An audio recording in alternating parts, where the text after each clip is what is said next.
want to remind everyone to please mute your computers or whatever device you're using so we can eliminate any background noise and everyone can hear well. So welcome again to Social Studies, Justice, and Civic Education, the 2019 Massachusetts Frameworks and Children Discovering Justice's new curriculum. We're very excited that you could join us today. I'm very pleased to have you here. So my name is Danielle White. I am an education consultant with Discovering Justice and also the former education programs manager at the organization. I ran field trips for a number of years and also worked on the second edition of the curriculum as well. So I will turn it over to my colleague Jan to introduce herself as well.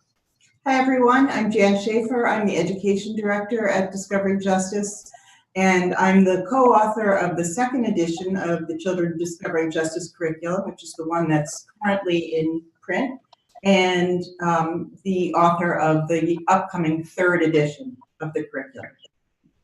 And I'm Ann Gogol. I'm the acting executive director and the chief operating officer at Discovering Justice. I'm an attorney and a former classroom teacher, and I served on the Massachusetts History and Social Science Review panel. We reviewed and revised the current history and social science standards. Excellent. So before we jump into the new standards and our curriculum, we just wanted to give you a little bit of background on the organization.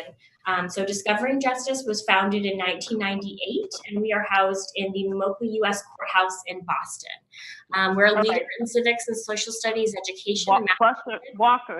We grant young people a deeper understanding of our democracy, the judicial system, and responsibilities of citizenship. We offer a number of different programs. The first is Children Discovering Justice, which is our literacy-based experiential age social studies curriculum that most of you are already familiar with. So through the use of children's literature, informational text, primary source documents, engaging projects and activities, CDJ provides students with tools to explore principles of our democracy and understand their role in participatory government. And along with the curriculum are courthouse field trips, which can either be done in the courthouse or in the classroom as well. They're a crucial curriculum Walkers, put your chairs up. Providing students with the opportunity to apply what they've learned in the classroom and witness democracy in action and firsthand. So students participate in mock trials or mock appeals, during which they develop arguments and consider opposing sides, and build on their knowledge of government and the justice system, all with the help of community leaders and discussion. Walkers, line up out here. And one more time, I'm just going to ask people to please mute the button in the lower left corner of your Zoom screen, just so we don't have a lot of background noise. So I'll give you all just a moment before I continue to try and mute. It's the bottom lower left corner of the screen. Excellent. Thank you so much. And so the last few programs we offer are after-school programs for middle school students, the mock trial, and Stand Up for Your Rights, which is a mock appellate program. So students are given an in-depth introduction to the U.S. justice system. So over the course of 11 weeks, teams of students partner with volunteer attorneys to litigate real Supreme Court cases, building their self-confidence and skills as critical thinkers, writers, public speakers, and advocates. The program culminates at the very end with a real trial a mock trial or mock appellate program at a real courthouse in front of real judges and members of their community serving as a jury as well. And so moving on, so our presentation is divided into three parts. The first will be changes to the Massachusetts social science and history frameworks. So we'll go over those changes with you a little bit more in depth. And then part two, we'll dive into an overview of CDJ by grade, as well as the changes we've made to align with the new frameworks. And part three will be a Q&A. So throughout the webinar, there is a chat function on the webinar. So feel free to submit any questions that you have, and we'll do our best to get to all of your questions in part three during the Q&A. If we don't have time to answer everything, we'll be sending a follow-up email that will address any of these unanswered questions, as well as a link to the recording of the webinar as well. So without further ado, we will get started on part one. I'll turn things over to my colleague Anne, who will talk a little bit more about the frameworks. Thanks, Danielle. So the 2018 Massachusetts History and Social Science Framework envisions a Commonwealth in which all Massachusetts students will be educated in the histories of the Commonwealth, the United States, and the world. These students will be prepared to make informed civic choices and assume their responsibility for strengthening equality, justice, and liberty in and beyond the United States. The primary purpose of a history and social science education is to prepare students to have the knowledge and skills to become thoughtful and active participants in a democratic society in a complex world. The future of our democracy depends on your students' development of the knowledge, skills, and dispositions that will enable them to embrace democracy's potential while recognizing its challenges and inherent dilemmas.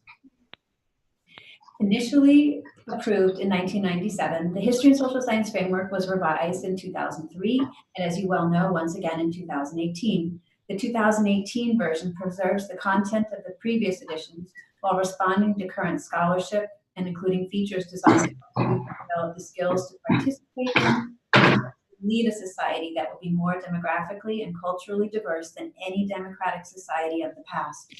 Just as the earlier versions did, the new standards continue to reflect the fundamental principles of liberty, justice, and equality, while providing at the elementary level a stronger foundation in history and government, adding standards that address the Civil War, Reconstruction, and the 20th century civil rights movement. Some standards have been edited or added to present recent historical scholarship, and collections of primary resources have been expanded. Libraries, museums, universities, and research centers have contributed to an ever-growing collection of rich digital primary source material posted online for both students and teachers to use in their own investigations. The 2018 framework includes some new components and emphasizes existing ones that are designed to strengthen student skills for informed citizenship and political participation. I will walk you through some of these and tell you where to find them in the framework. But these do include civics, diversity of the United States and world cultures, standards for history and social science practice, questions to guide inquiry, the intersection of history, social science, and literacy instruction, primary sources, news and media literacy and financial literacy, and also guiding principles. Now, I won't read through this list of 10 guiding principles, but I will highlight some of the more significant features of them. First, the guiding principles for effective history and social science education teach students about the legacy of a democratic government. They incorporate diverse perspectives. They insist that every student deserves to study history and social science every year. They encourage students to think historically. They integrate knowledge from many fields of study. They build students' capacities for research, reasoning, making logical arguments, and thinking for themselves. They improve reading comprehension by increasing students' content knowledge. They also incorporate the study of current events and news and literacy. They teach students about using data analysis and digital tools as research and presentation techniques, and they develop social and emotional skills.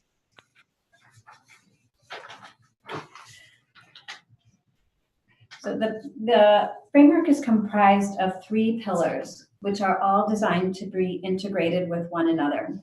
The first pillar consists of the grade level content standards, which will be addressed later in our presentation. The second pillar includes the literacy standards for history and social science at each grade level.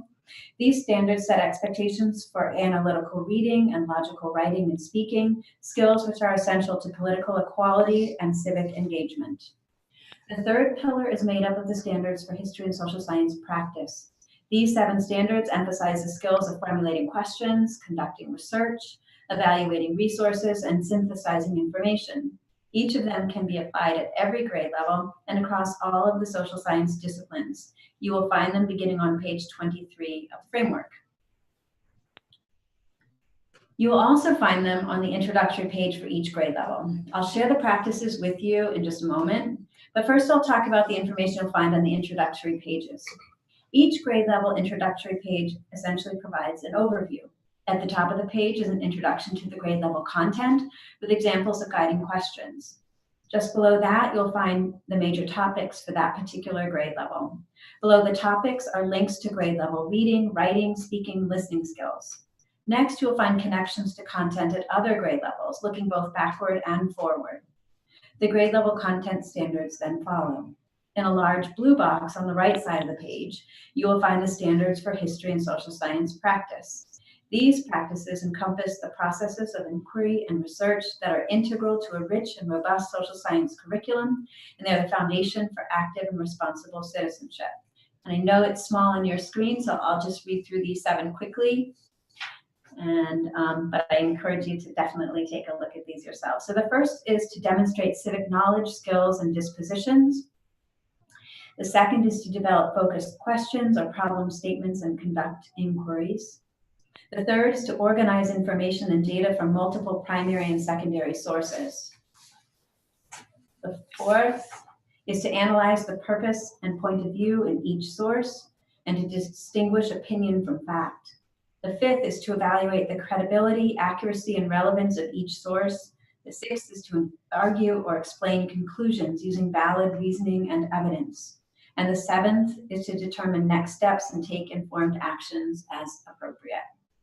I'm going to stop here with this overview of the framework, and I'm going to turn it over to Jan, and Danielle, who will now provide an overview of our kindergarten through 5th grade curriculum. Thank you, Anne.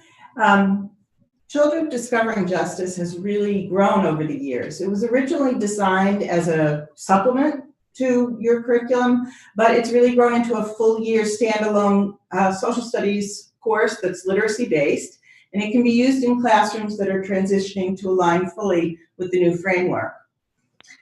In terms of curriculum design, the curriculum is designed to be subject specific, but it also has 2 other important components. One is that it was designed to be student centered. It maximizes engagement by emphasizing active learning strategies, opportunities for student reflection, assessment choices for students, differentiation for enrichment, and a variety of supports. It also serves as a problem-centered curriculum by having students address and deeply examine both predetermined questions and their own areas of inquiry throughout the course.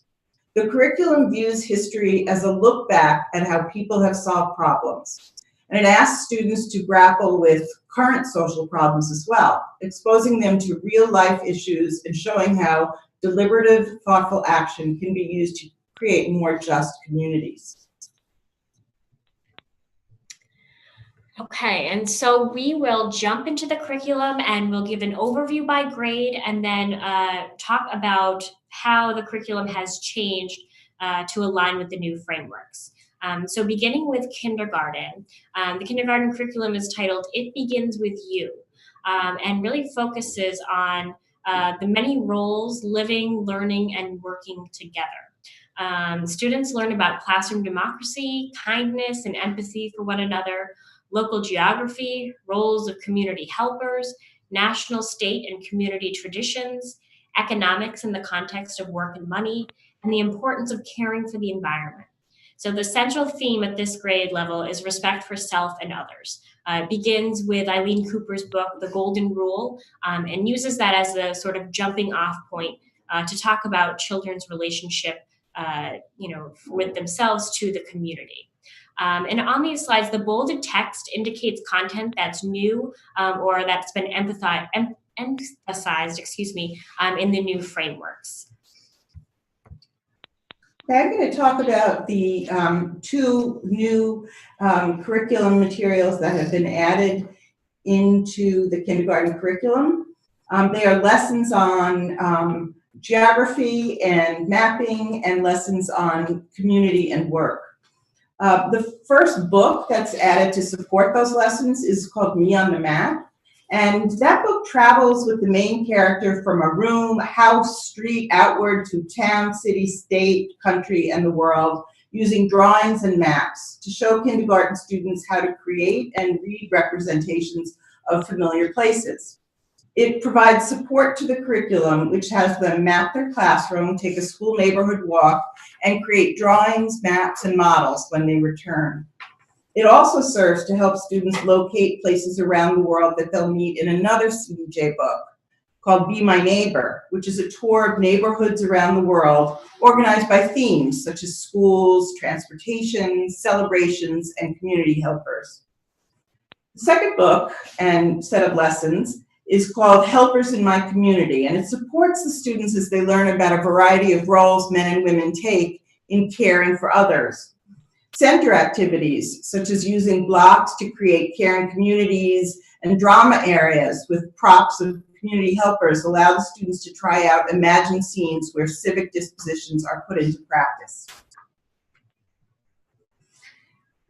Okay, now what you're seeing are the current kindergarten books with the 2 books added. The current edition of Children Discovering Justice in Kindergarten also focuses on dispositions of cooperation, fairness, justice, positive communication, and an appreciation of cultural diversity. To highlight just a few other books and lessons that will continue to be included in this next edition of the curriculum, students are taught to think historically and critically in the study of Martin's Big Words and in The Little Red Hen. They'll address issues of positive and respectful communication and build their capacity for addressing problems and solutions. Okay, so moving on to grade 1, which is titled, What is a Rule? So the central theme of grade 1 really explores rules. So we talk about what are rules, why do we have them, how are they made, and if a rule is unjust, what can we do to change it? And so the framework focus for grade 1 is really on leadership, cooperation, unity, and diversity. So students learn about leadership on many levels, the meaning of citizenship and map types. They explore how concepts of unity and diversity, respect for differences, and respect of self all shape life in the United States. How people make choices about purchasing goods and services and saving resources as well. Okay, we're going to take it.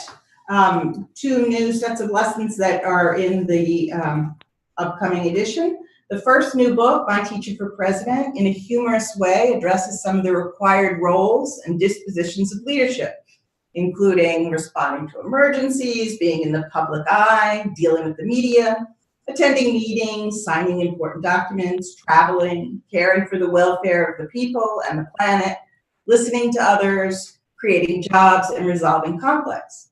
And the second book, Mapping Penny's World, provides further exposure to map making and map reading for the students to support other areas in the curriculum when the students explore concepts of unity and diversity in their lives now and in the experiences of others.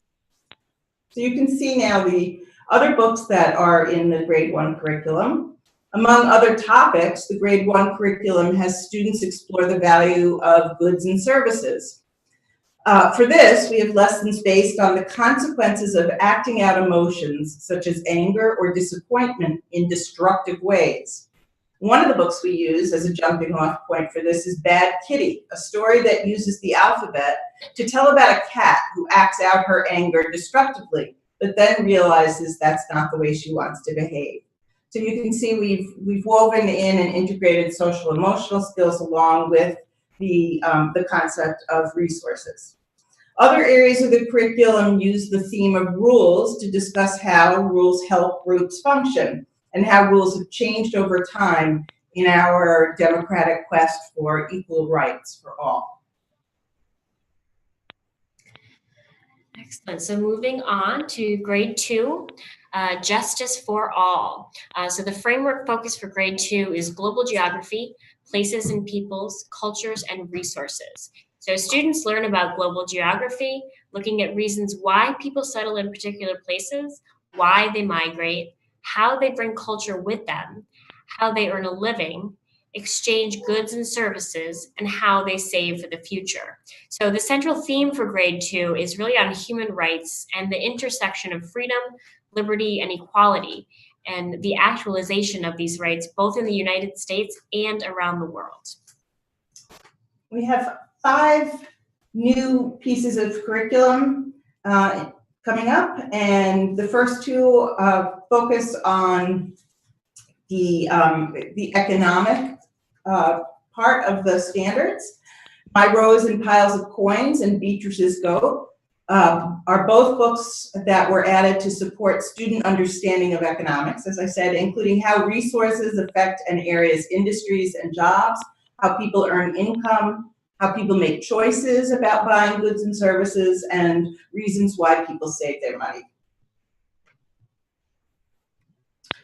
We Are All Born Free is a beautifully illustrated children's version of the Universal Declaration of Human Rights, with paintings and drawings done by 30 artists. It was added to the collection to provide greater context for the threads of justice, freedom, liberty, and equality that run through the curriculum. Grandfather's Journey was added to our grade 2 curriculum as it addresses the framework's question, what are the different reasons people choose to settle in a community? Grandfather's Journey also raises the concept of liberty, introducing the disruption oppressive regimes bring to people's lives in their pursuit of liberty. And finally, there's a map on my lap, builds on the geographic reasoning and map-making skills students have acquired in kindergarten and grade 1.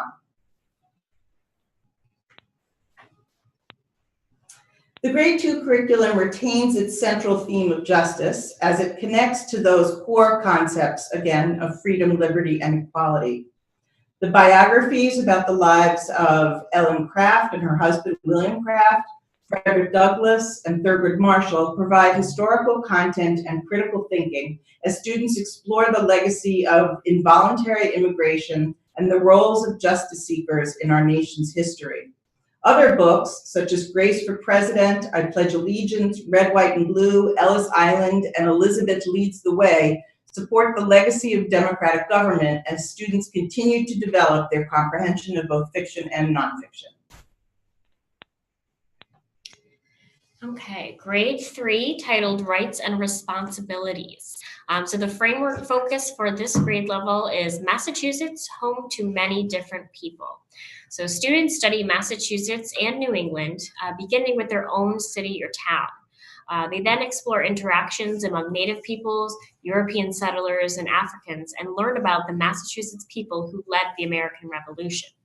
The standards introduce students to the founding documents of Massachusetts and the United States so that they may begin to discuss and apply ideas about self-government as they help develop codes of classroom rules, rights, and responsibilities. And in this grade, we start to move into more informational text, literature circle books, as well as read-alouds that we saw in K through 2 as well.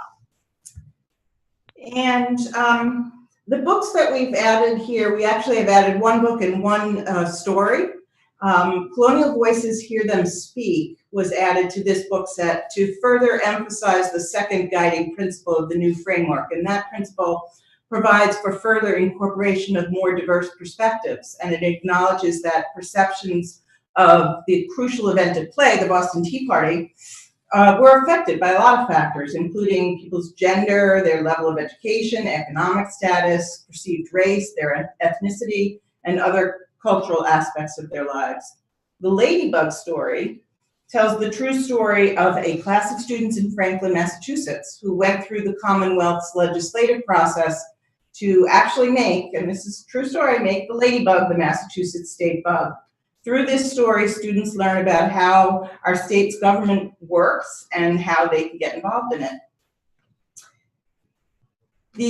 As you can see, the grade 3 curriculum has needed only a few changes to align with the new framework.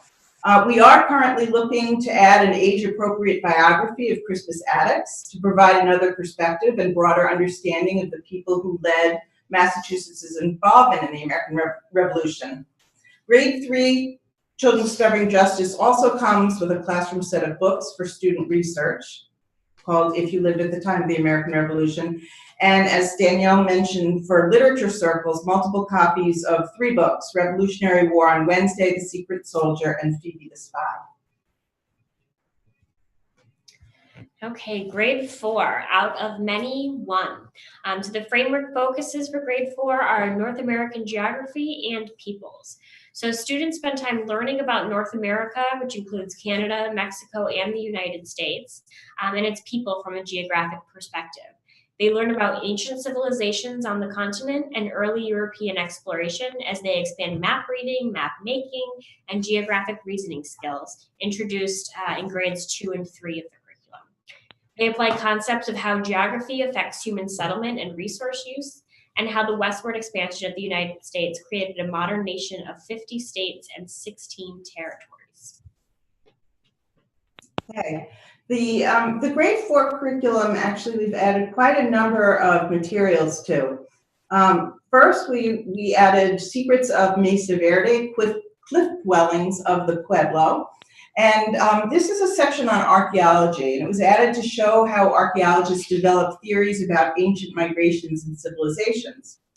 I personally think it's really going to appeal to the students' sense of curiosity about how historians use clues to piece together their understanding of the past. The other two books on this slide, Encounter and Morning Girl, are both imagined stories of the real first encounters between Christopher Columbus's first exploration party and the people living on the islands of the Caribbean.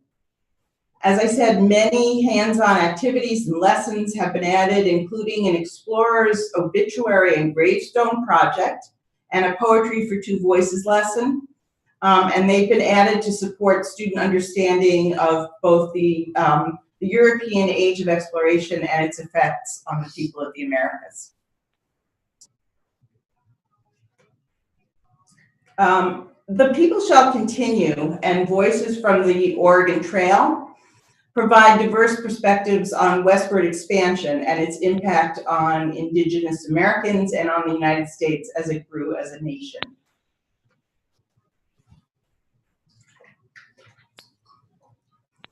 Grade 4 CDJ comes with a class set of books for students to use in small research groups. Each group works with a large, hardbound National Geographic Atlas of the United States and multiple copies of a book about a region and the people who originally settled and lived on the land. The set also builds on previous grades' lessons on geography and further explores the people who have built the United States into the nation it is today.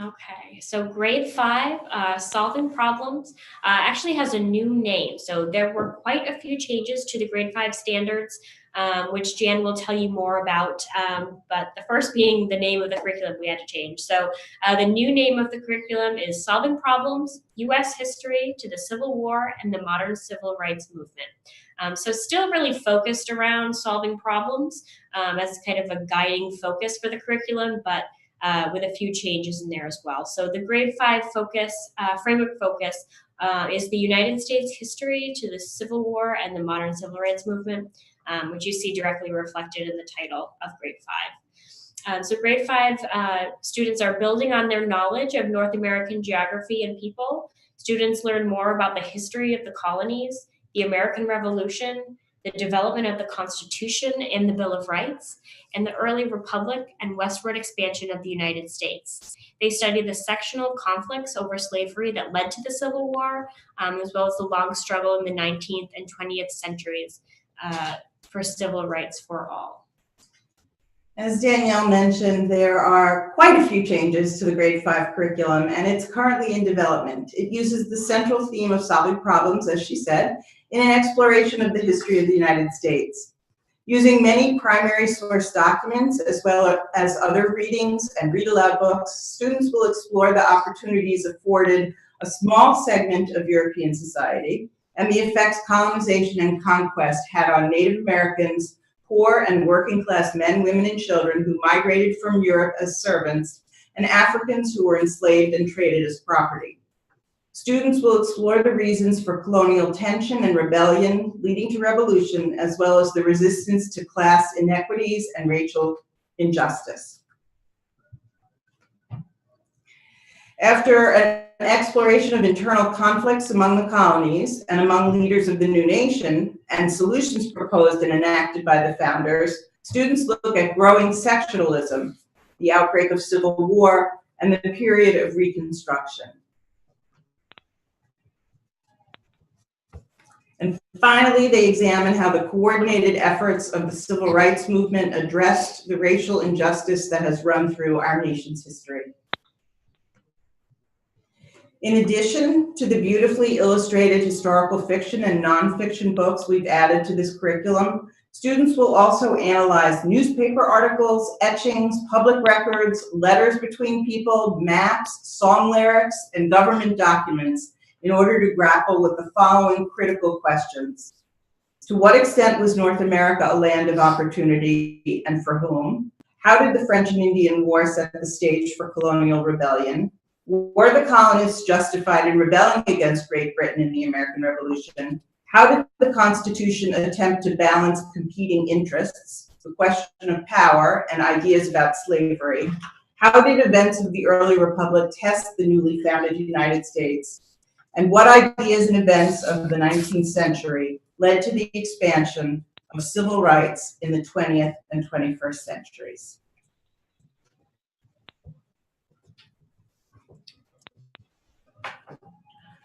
Okay, so I want to thank all of you for joining us today in our conversation about the changes to the Massachusetts History and Social Science Framework and our kindergarten through fifth grade curriculum and the changes that Jan just recently addressed. I do want you to remember that we provide curriculum and resources for kindergarten through eighth grade teachers. In addition to the kindergarten through fifth grade curriculum that was discussed today, we're currently revising grades 6 through 8, and grade 8 will be available before the 2019-2020 school year. Grades 6 and 7 are to follow. And so now we'll start the Q&A. And it seems like we have a few questions coming in, but I just want to remind everyone about the chat function in Zoom. So if you have any questions, feel free to use this time to ask any of us any questions you might have about the frameworks, the curriculum, or any programs that we offer.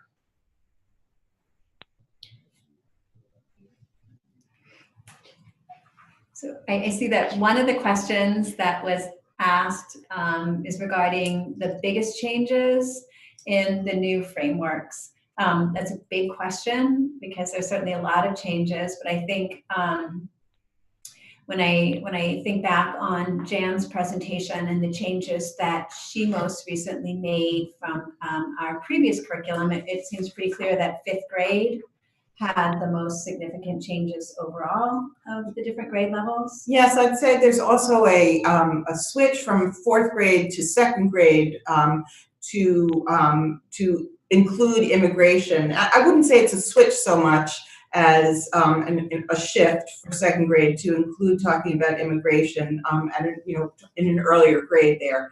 But we've also we actually had that in our second grade curriculum in the current edition. So we've retained it and added to that for second grade. And then we've also retained it in fourth grade. Our fourth grade field trip actually is a mock immigration hearing.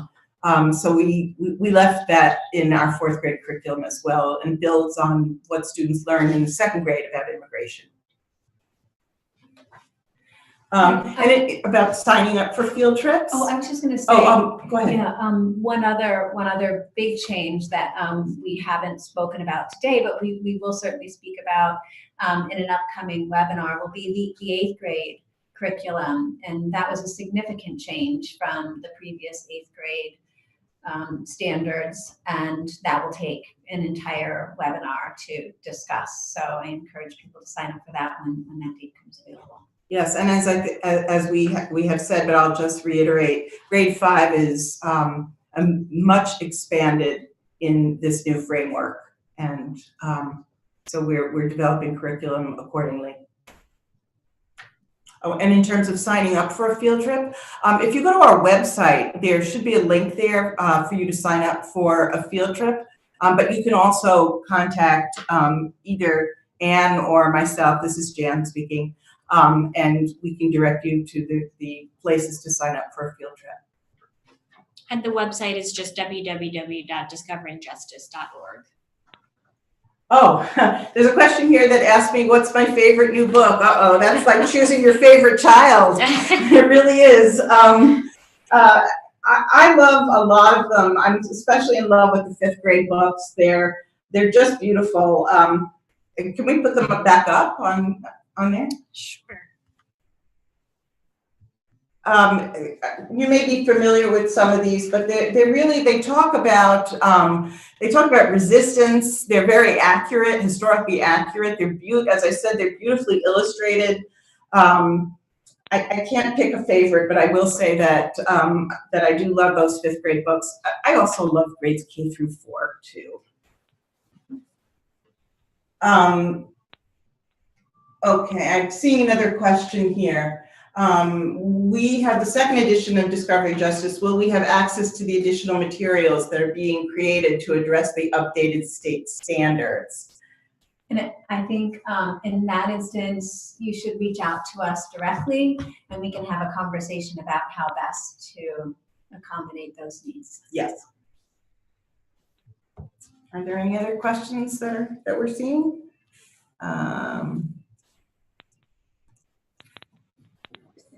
Okay.